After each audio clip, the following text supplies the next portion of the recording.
البداية أي حد عايز ينجح، وخصوصا طلاب ثانوية عامة، وهي الاعتماد بشكل رئيسي على التحفيز من ناحية المذاكرة مثلا، من ناحية المذاكرة، من ناحية الشغل. ان انا مثلا ايه، مثلا واحد بيشتغل وبيتعلم كورسات، عشان خاطر يدخل يتعلم الكورس او يدخل يشتغل او يدخل يذاكر او يعمل اي حاجة، لازم يتفرج على فيديو الاول في مركب، والمركب عليها دولارات.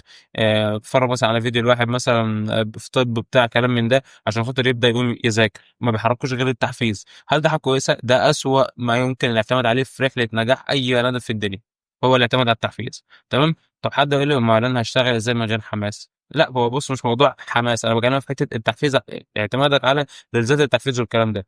ليه بقى الموضوع ده وحش؟ لان حضرتك انت بتقوم تذاكر عشان بيجيلك حماس من هرمون اسمه الدوبامين. الدوبامين ده حضرتك هو اللي بيحفزك، بيخليك ان انت تقوم تذاكر او تقوم تعمل حاجه، انت تعمل الحاجه الكويسه اللي انت المفروض تعملها، او اللي انت المسؤول انك تعملها. تمام. ولكن المشكله في ايه؟ المشكله ان الهرمون ده مش موجود عندك ال 24 ساعه في ال 24 ساعه. الهرمون ده شويه وبيبدا يقل تاني ويرجع تاني للصفر. فطبعا انت عليت مع الهرمون وهترجع على ما فيش مع الهرمون برضه. فبالتالي انت جيت تبدا تذاكر، اما جيت تبدا تذاكر لقيت الدنيا ما بقتش افضل حاجه، الحماس اللي كان عندك قل. فخلاص هتلاقي المذاكره صعبه، الدنيا دي صعبه، خلاص هتروح جاي قافل الكتاب وقايم بقى ايه، نكمل بكره.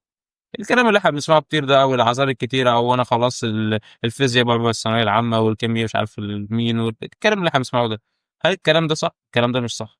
هل انا ينفع اعتمد على التحفيز؟ لا. ايه اللي ممكن اعتمد عليه ويوصلني لحلمي؟ حاجه واحده بس: هدفك ومسؤوليتك ناحيه الهدف ده.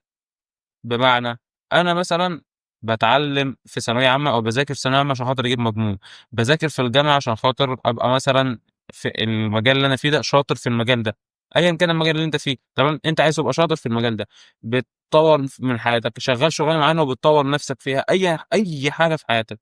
هدفك في الحاجه دي ان انت مثلا في ثانويه عامه، فعايز تجيب مثلا 98% او تجيب مثلا 99% او 100%. هدفك ده اللي يحركك، هدفك ومسؤوليتك، وان انت عارف ان انت مستحيل توصل للحاجه ديت الا لما تتعب وتقوم تذاكر، هو ده اللي هيحركك. انما جو بقى ان انت تفتح مثلا، تفتح تشوف مثلا لو انت في ثانويه عامه، فتشوف مثلا فيديو لحد مثلا في طب مثلا، فخلاص انت شفت فيديو، ماي جاد مش عارف ايه الكلام ده.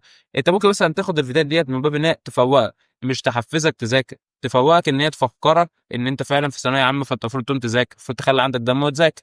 تمام. دي الفكره كلها ممكن من الفيديو دي، لو انت هتاخد الفيديو بالتأثير ده، ان هو بيفوقك، بيفكرك لو انت ناسي، عارف انت اللي هو ايه، بيرش عليك شويه ميه كده في لحظه غفلتك، ممكن نقول كده. انما ان ده اللي يكون سبب رئيسي انه يخليك تذاكر، فطبعا انت بتضيع نفسك، وفي الاخر الناس تيجي مثلا تلاقي بتزعل. ليه بتزعل؟ لان هو كان في واحد بص من الاخر كده، في واحد عايز وواحد عايز. شايف الفرق؟ في واحد عايز، فاهم، اللي هو ما كل الناس عايزه، يعني عشان اجيب من الاخر، بس في واحد بيشتغل بجد، وفي واحد عايز فلوس، رب فلوس وقاعد نايم على السرير. طب ما هو الفلوس هتجيلك ازاي؟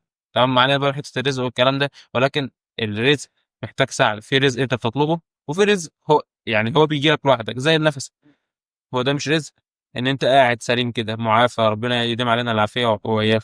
هو ده مش رزق، ده رزق، ده رزق جاي لك. وفي رزق انت بتطلب زي العلم، زي الفلوس، زي الزواج، الحاجات دي كلها. عينك لمعت اول ما قلت الزواج. المهم، الزواج، الحاجات دي كلها انت اللي بتروح تسعى لها، كلام سليم. فانت الحاجات دي عشان تسعى لها بالراحه هتجيلك بالراحه، او مش هتجيلك خالص. طبعا عشان خاطر تجيلك الحاجه ديت اسعى لها جامد. ما جاتلكش، يبقى في حاجه تانية هتجيلك هتنسيك اصلا ان انت كنت عايز حاجه زي دي. تمام. خد دي قاعده من اخوك، يعني بص، شفنا من ناس كتير اكبر مننا واصغر مننا، حاجات كتير في مجالات كتير، ان هو فعلا طول ما انت بتسعى في حاجه ربنا هيكرمك هيكرمك. وعلى السوشيال ميديا شفنا ناس كتير كانت بادئه مشروع تعبان بعربيه مش عارف ايه، يمكن انتوا عارفين الراجل ده، بعربيه وفي الشارع والكلام ده، بقى عنده محل دلوقتي وبراند ما شاء الله، والمحل بتاعه الله اكبر عليه. فاهم؟ ليه؟ مفيش حد بيوصل ببلاش، الطريق معروف، طريق النجاح معروف، ولكن الفكره كلها في اللي يمشي